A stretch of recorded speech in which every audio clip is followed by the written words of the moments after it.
Hello friends, welcome to my channel MN Coaching Center. So today I'm going to explain you that is your 9th standard geography, third chapter, that is drainage. So as you all know, the term drainage, the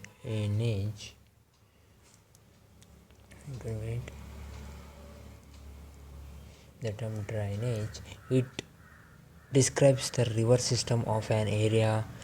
If you see, you will come to notice that some of the small streams flowing from different directions comes together to form a main river, which ultimately drains into a large water body. The river joins and it becomes into a large water body, you can observe, and which ultimately that drains out into a large water body, such as it becomes lake or a sea or a ocean. And the area that is drained by a single river system, is called as drainage basin. The river area, so it is the area that is drained by a single river system, that we call it as drainage basin. So a closer observation, if we do in our map, so we can see that the mountains or an uplands separated two drainage basins, such as the upland is known as the water divide. The upland is known as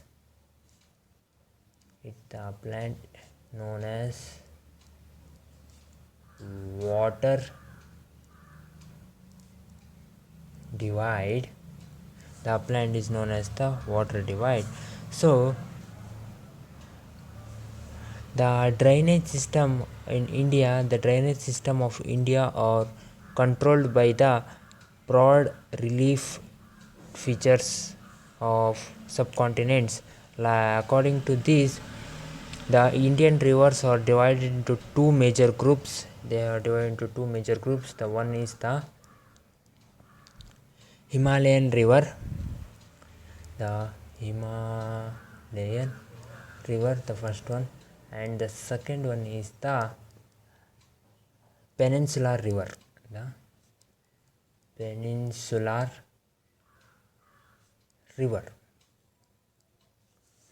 So apart from the originating from the two major physiographical regions, from the Himalayan River and Peninsular River region of India, the Himalayan and the Peninsular Rivers are different from each other. They both are different from each other. The Himalayan River is different from the Peninsular River, and most of the Himalayan rivers are perennial. So most of the Himalayan rivers, they are very much perennial. It means that they have water throughout the year. So they will be having water throughout the year, the Himalayan River. But they have the water throughout the year. But the Indus and the Brahmaputra originate from the north of the mountain ranges, and they have cut through the mountains, making gorges. They have cut through the mountains that make some gorges there. And the Himalayan River have long courses from their source to the area. So to the sea, it has long courses, long place it has to move from their area, to move from the Himalayan from their courses, from their source to their sea, where they want to reach, to which sea they are going to reach. So they perform some of the intensive erosional activities in their upper courses and carry huge loads of silt and sand. Sometimes, as you know, the water, when it flows, it carries some of the sand also. And in the middle and the lower courses, these rivers form meanders, oxbow lakes, and many other depositional features in their floodplains. They form many other features, and they also have well developed deltas, where they stop. So a large number of peninsular rivers are seasonal. So a large number of peninsular rivers we can see in some seasons as their flow is dependent on rainfall. So as the peninsular rivers, its flow is dependent on rainfall, but the Himalayan river, I said it is flows throughout the year. Next, during the dry season, even the large river have reduced flow of water in their channels. So during the dry seasons, even the large rivers, it has also reduced the flow of water in the channels, and the peninsular rivers have shorter and shallower courses that as compared to their Himalayan counterparts. So if we compare to Himalayan counterparts, the peninsular river have shorter and shallower courses.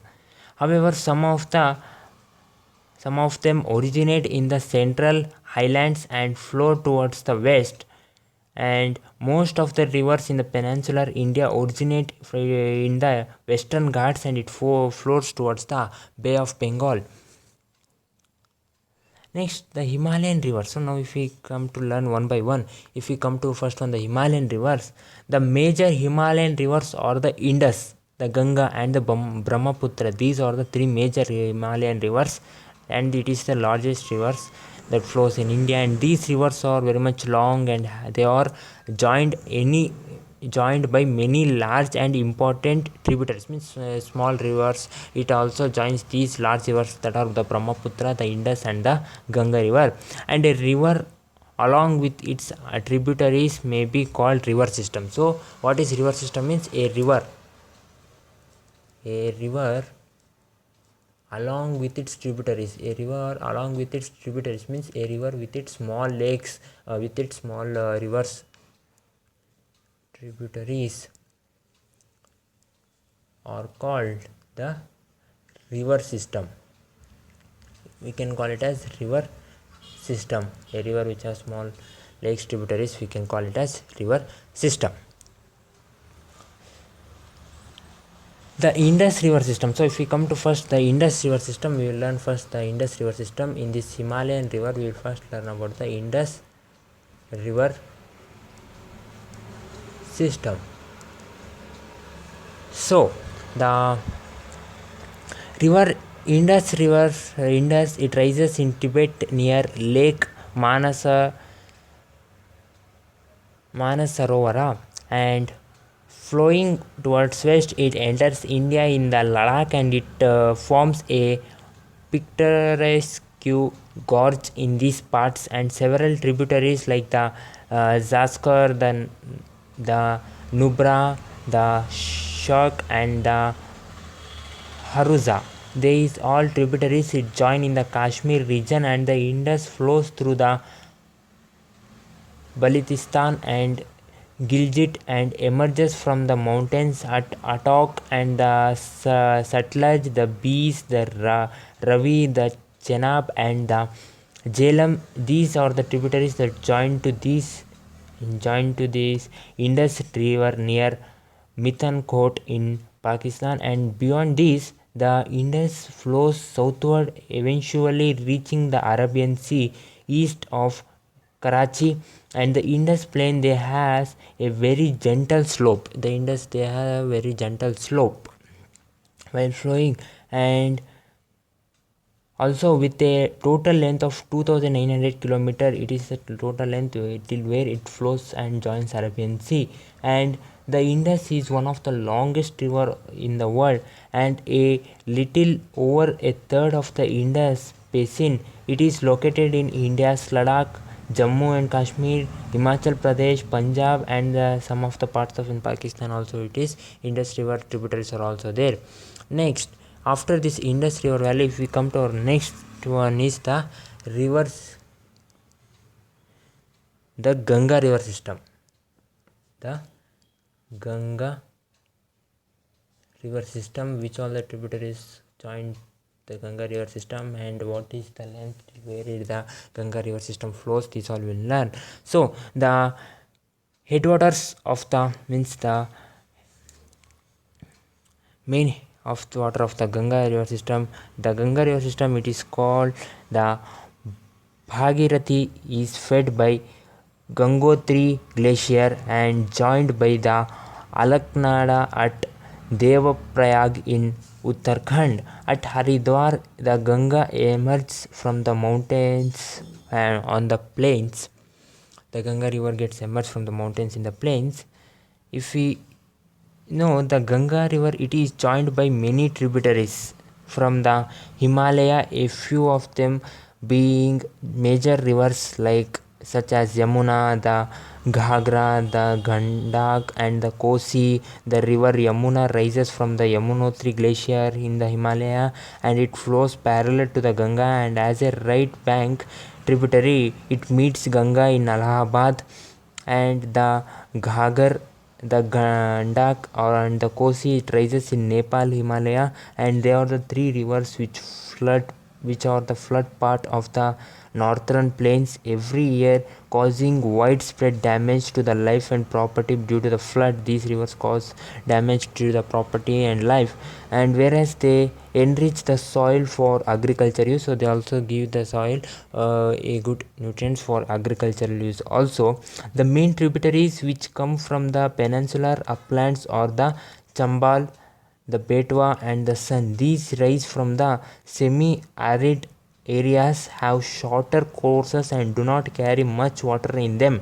And find out whether how they ultimately join the Ganga. You only try to find how they join the Ganga river. Next, it is enlarged with waters from its right and left bank tributaries. So there are many tributaries that join the Ganga, and the Ganga flows eastwards till Farakka in West Bengal, and this is the northmost point of the Ganga delta, and the river that is the bifurcates here. The Bhagiratha Hooghly flows southern. It Bhagiratha and Hooghly, it flows towards southwards through the deltaic plains to the Bay of Bengal, and the main stream flows southward into the Bangladesh and is joined by the Brahmaputra. So further downstream it is known as the Meghna. This mighty river with water from the Ganga and the Brahmaputra flows into the Bay of Bengal, and the delta formed by these rivers we know it as the Sandarbha Delta.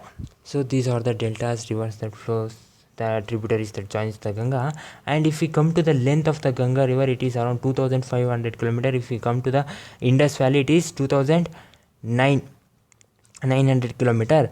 Ganga river, the length of Ganga river is 2500 km, and the drainage pattern formed by the Ganga river system is Ambala is located on the water divided between the Indus and the Ganga river system. So the plain from Ambala to Sundarban stretch over nearly 1800 km, but the falls it in the slope hardly 300 meter. So in the other words, there is a fall of just 1 meter for every 6 km. Therefore the river, it develops large meanders, means it goes towards large distance. So next, if we come the Brahmaputra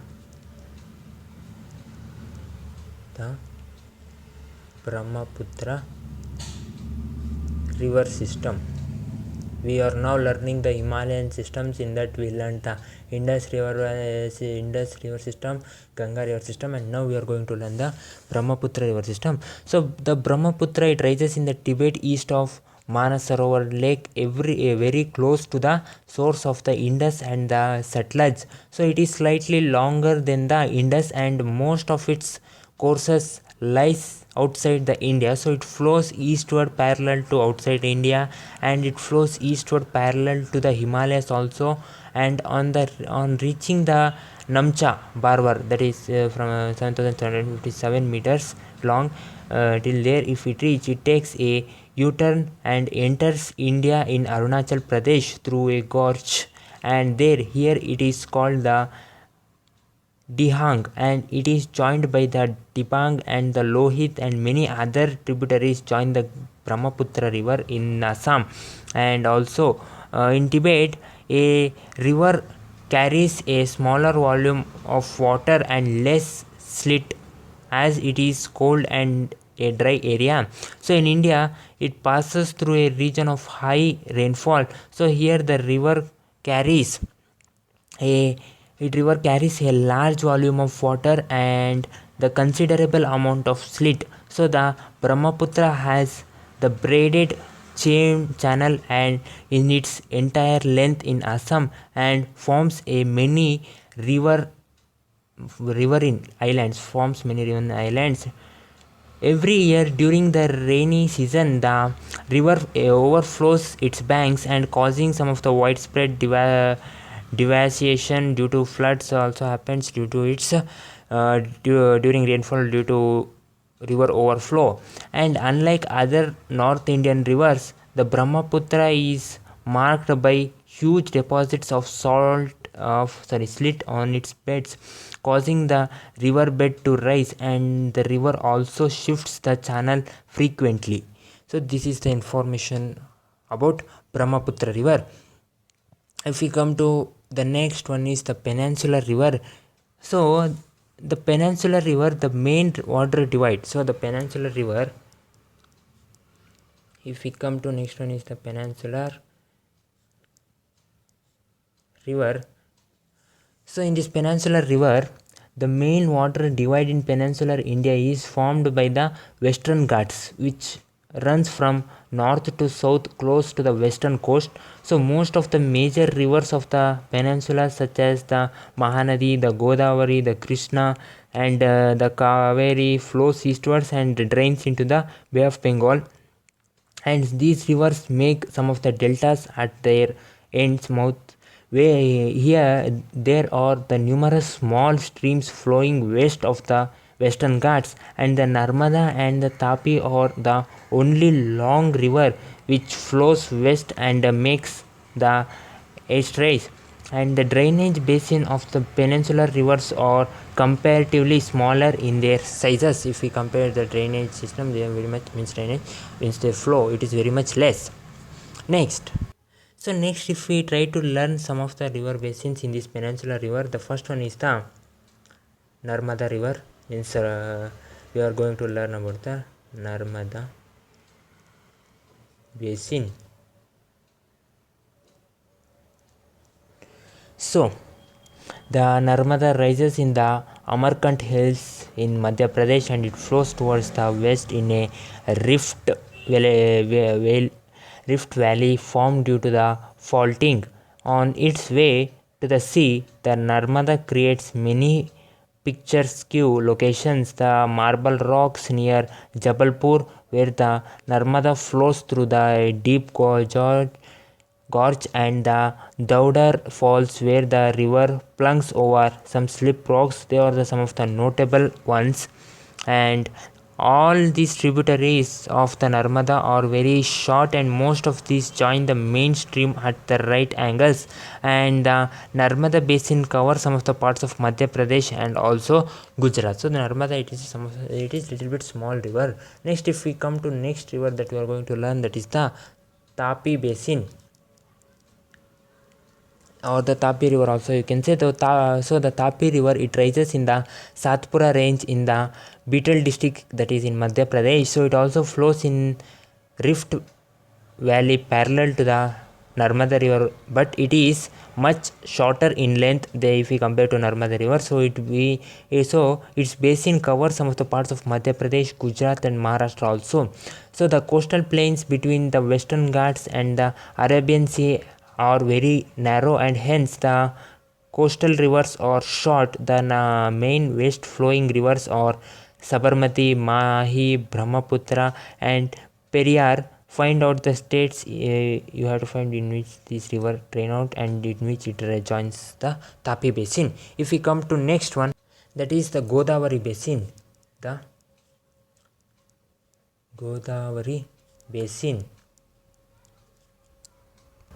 So next, that is the Godavari Basin. So it is the largest peninsular river and it rises from the slopes of the Western Ghats in the Nasik district, that is on Maharashtra, and its length is about 1500 kilometer, and it drains into the Bay of Bengal. It's some of the basins are also some of the largest among the Peninsular Rivers, and the basins cover parts of Maharashtra and Madhya Pradesh, Odisha, and Andhra Pradesh. Some of the parts of Andhra Pradesh also. It's the Godavari Basin's tributaries covers, and next such as the Godavari, it is joined by number of tributaries such as the Purna, the Vardha, the Pranitha, the Manjra, and the Vayan Ganga and the Pen Ganga. So the last three tributaries that are very much large because its length and the area it covers, it is also known as the Dakshin Ganga. So the last three tributaries that I said, the One Ganga, the Pen Ganga and the Manjra, they are some of the last tributaries because it has a large amount of water it covers, and also it is called as Dakshin Ganga. Next, the Mahanathi Basin. The Mahanathi Basin. So, the Mahanathi it rises in the highlands of the Chhattisgarh, and it flows through some of the region of Odisha so that it can reach the Bay of Bengal. The length of the Mahanathi River, it is around 860 kilometer, and it drains basin is shared some of the rivers that joins Mahanathi River is located in Maharashtra, Chhattisgarh, Jharkhand and Odisha. So this is a short information about Mahanathi River. Next is the Krishna River.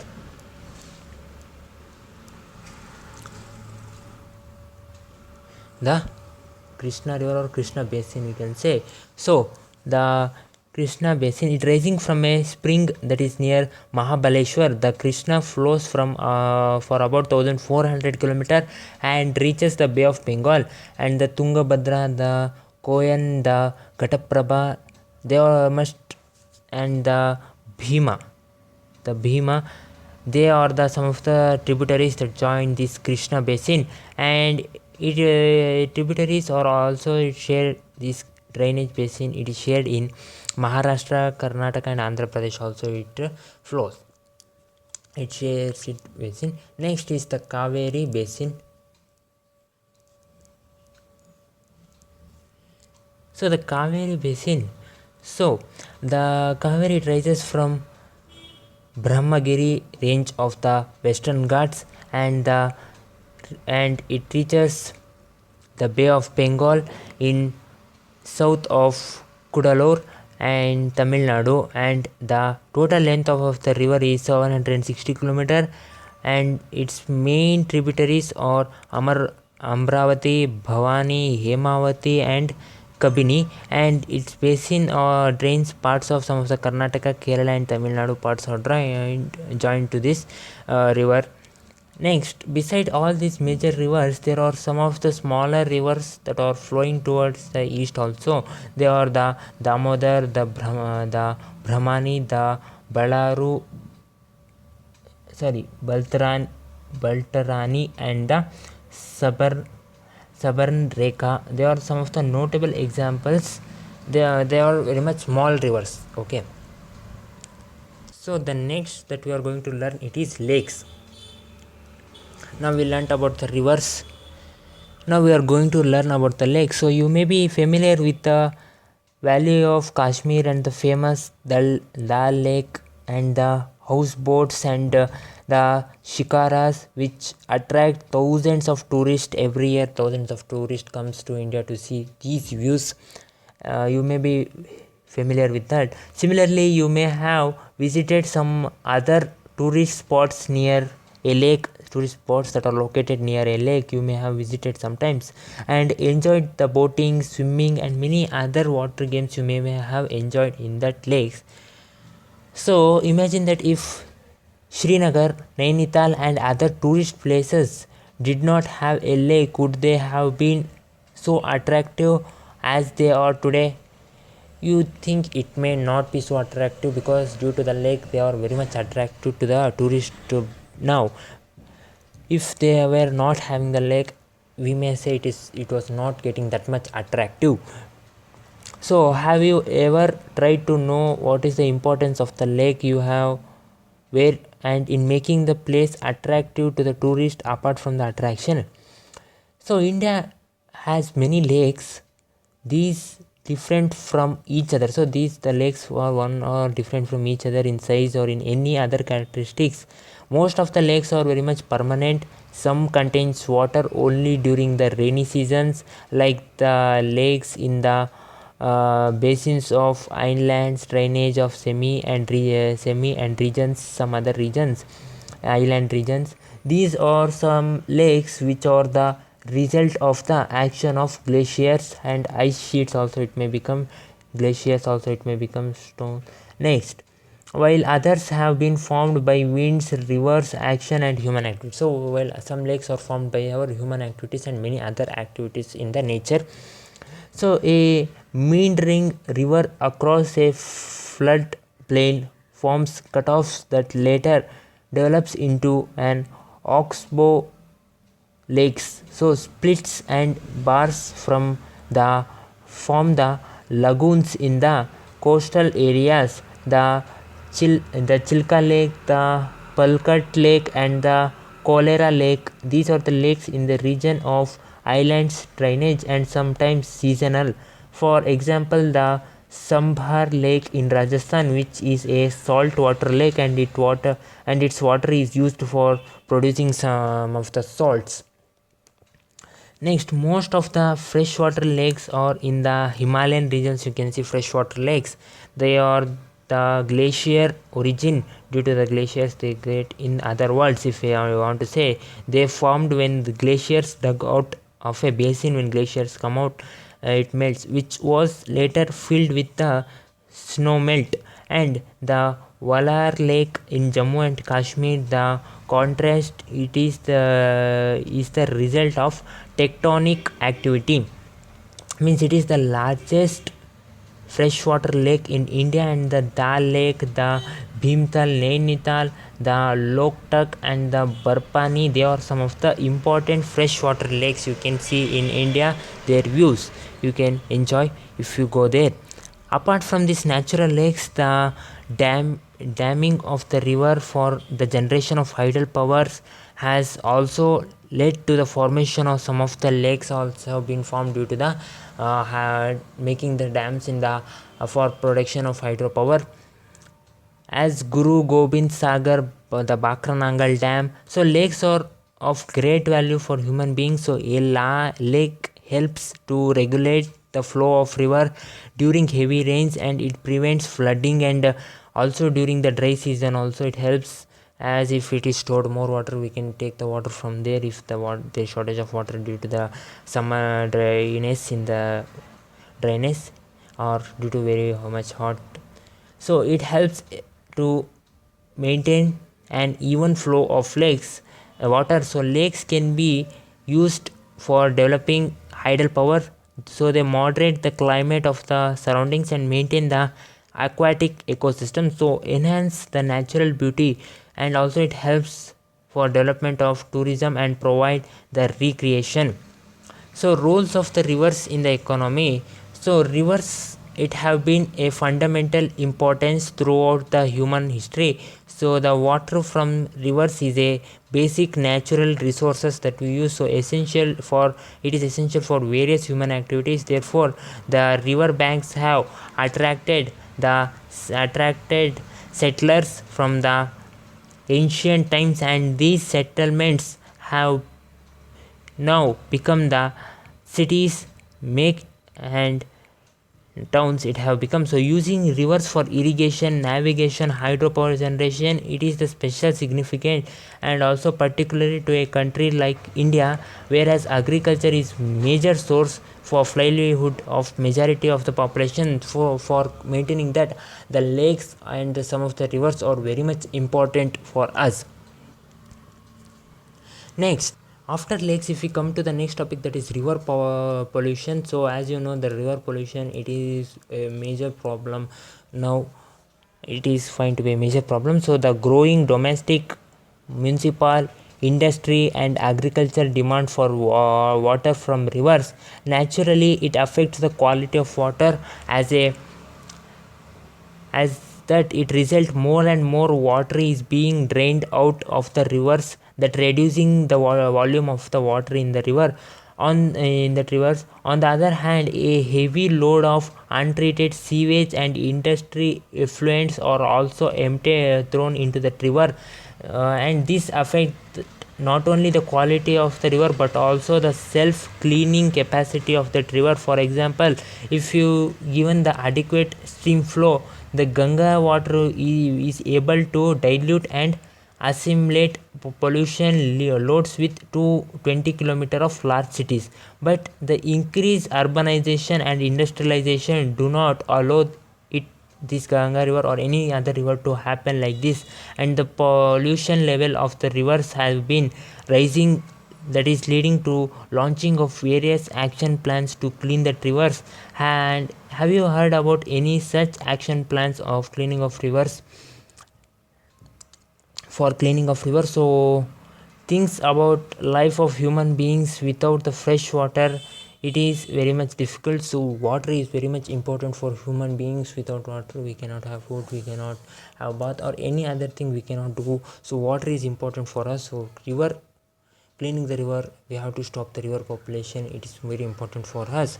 So okay, till here this was your chapter, the drainage. Here you learned what is drainage basin, water divided, and the Himalayan River and the Peninsular River. In that you learned the Indus River system, the Ganga River system, and the Brahmaputra River system. In the Peninsular River you learned about the Narmada, Tapi, Godavari, Mahanathi, Krishna, and Kaveri. Lakes you learned what are the lakes, how much the Nainital that is near the lakes, how it is used, it helps for tourism also. And river population, that is most important topic. Due to river population, it also affect our health also. If we drink that water, or we may die sometimes due to the heavy pollution in that. So therefore these are the important topics that you learned in this chapter. So okay friends, I will see you in my next video explain another topic. Till then, take care, have a nice day, bye my dear friends.